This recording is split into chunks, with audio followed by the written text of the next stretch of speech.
Estamos de volta, senhores, falando aí da logística no agronegócio. Para você que ainda não é inscrito no canal, não se esqueça de se inscrever e dar o seu joinha, o seu like lá nos vídeos sobre logística dentro da administração. Lembrando, nós estávamos falando de gargalos dentro da logística, né, pessoal?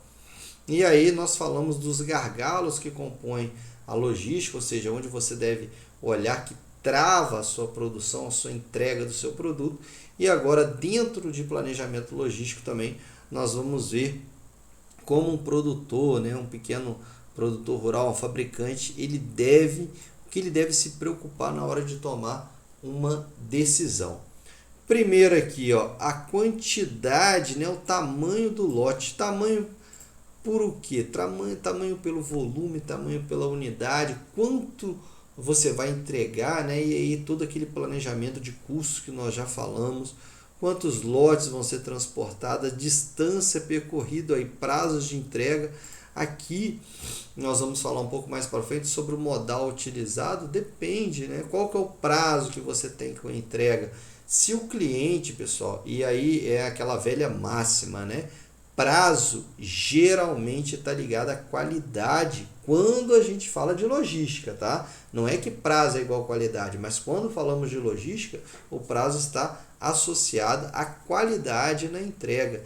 E aí, o prazo da entrega é urgente, então o consumidor final ou o distribuidor, que é o atacadista, ele vai precisar pagar mais. Se ele quer que o produto chegue mais rápido, ele vai precisar de pagar mais aí para o seu produto e você vai ver se vale a pena, beleza?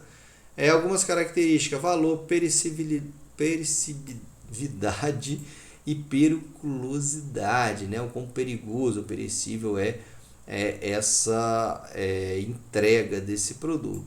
E a embalagem, né? A garantia de que o produto vai chegar lá em suas condições integrais para o seu cliente final. Isso é muito importante, né, em relação ao transporte. Essas embalagens aí nós vamos visualizar um pouco mais para frente. Nós já vimos, para quem não conferiu aí, nós temos uma aula só sobre embalagem na logística, vale a pena você conferir, beleza? Então vamos falar um pouco dos modais utilizados aí dentro da logística.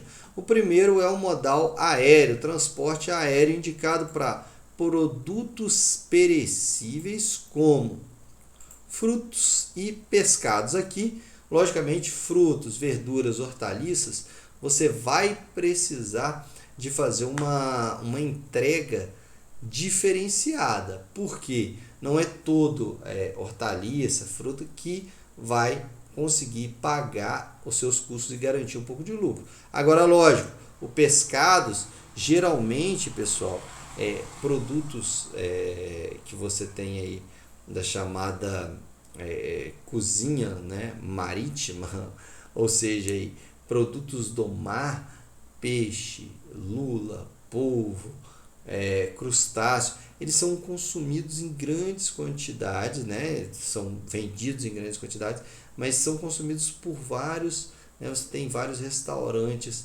aí, né, comida japonesa, que comercializam esses frutos do mar e tem um valor agregado muito alto. Então, por isso que muitos utilizam o transporte aéreo para esse tipo de mercadoria. Beleza? Né? Dependendo do tamanho do lote, pode ser vantajoso. Né? Aqui eu coloco um exemplo bem interessante para vocês verem. Né? Um tipo de mamão, você fala, professor, mas mamão é muito caro. Mas tem um tipo de mamão no Espírito Santo que ele é transportado via modal aéreo para o Rio de Janeiro, né? Imagine o valor desse mamão e a quantidade que ele é exportado para poder pagar o custo do combustível aéreo aí. Transporte rodoviário, geralmente esse daqui a gente já sabe que é o mais utilizado, mas por que também, né, dentro aí do pequeno agronegócio ou do agronegócio nós temos maior flexibilidade, né? É um modal que você consegue atingir várias regiões do país e pequenas regiões como a nossa aqui também. E lembrando que ele faz a integralização dos demais modais de transporte, né? Ele é o intermodal mais utilizado, porque ele faz toda a integração entre os modais de transporte aí por diversas rodovias estaduais e federais, beleza? O transporte ferroviário, esse daqui, pessoal, eu já falo para vocês que eu diria que é o principal modal do agronegócio. Infelizmente, nós temos aquele problema que nós já comentamos das ferrovias estarem desativadas, né? Infelizmente não se tem grandes construções de ferrovias, porque envolve muito dinheiro aí nas concessionárias e permissionárias nessas estradas que são pedagiadas, mas você tem um modal extremamente importante para o agronegócio. Então, fique atento, eu considero o modal mais importante para o agronegócio o ferroviário. E o que ele transporta? Geralmente as commodities, né? As commodities agrícolas, soja, algodão, borracha e café. Então ele tem um grande potencial para transportar as cargas do agronegócio. E aí só um exemplo para nós entendermos que eu coloco aí para você. Imagine um caminhão de 1 litro de óleo, às vezes em 1 quilômetro ele transporta 30 toneladas de óleo. E nesse mesmo 1 quilômetro, um trem, ele consegue transportar até 125 toneladas. Lembra que eu falei para vocês, né, na aula de modal de transporte. O trem é como se fosse vários caminhões acoplados ali de tanta carga que ele consegue transportar. Ok? Transporte aquaviário aí tem sido em larga escala utilizado, né, para transporte de congelados, madeiras e grãos.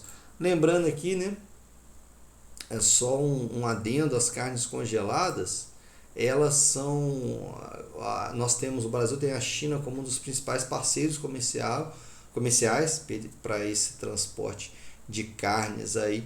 Então ele é usado o modal aquaviário, né, ou no caso aí o marítimo, para ser transportado. E também depende de fatores climáticos, né, igual eu falei para vocês. Em várias regiões do país onde você tem rios que estão secando, você tem a perda desses materiais porque fica encalhado nos rios. Beleza? E aí, quando que um produto agrícola geralmente possui valor para o cliente? Pessoal, ele geralmente possui o valor para o cliente quando ele está disponível no lugar certo, no momento certo, característica de um produto agrícola que o cliente merece, que o cliente almeja. Geralmente, o que o cliente quer de um produto agrícola? Isso daqui, ó. Ele quer um produto que seja fresco, né? Que esteja fresquinho na sua mesa. Geralmente é isso que um cliente final quer, né? E uma das soluções críticas na tomada de decisão está nas embalagens. Como eu já falei para vocês, temos uma aula específica de embalagem para quem não viu. A embalagem ela consegue dar uma característica ao produto agrícola que vai qualificá-lo para dar um lucro para o seu produtor e também pelo valor percebido do seu cliente, né? A embalagem ela faz grande parte do custo logístico quando falamos do transporte e armazenagem aí dos produtos agrícolas. Será que em grandes transportes, né, você vai colocar carne congelada, digamos, para transportar para ir num transporte marítimo daqui lá para a China? Como que vai ser essa embalagem? Então você tem como que vai ser esse armazenamento também, né, além das embalagens. Então você tem várias decisões aí que devem ser tomadas com muita cautela dentro da gestão logística no agronegócio. Ok, senhores, então ficamos por aqui, terminamos, falamos de logística no agronegócio na parte 1, na parte 2, temos 4 vídeos aí só sobre a gestão da logística no agronegócio. Até mais, senhores!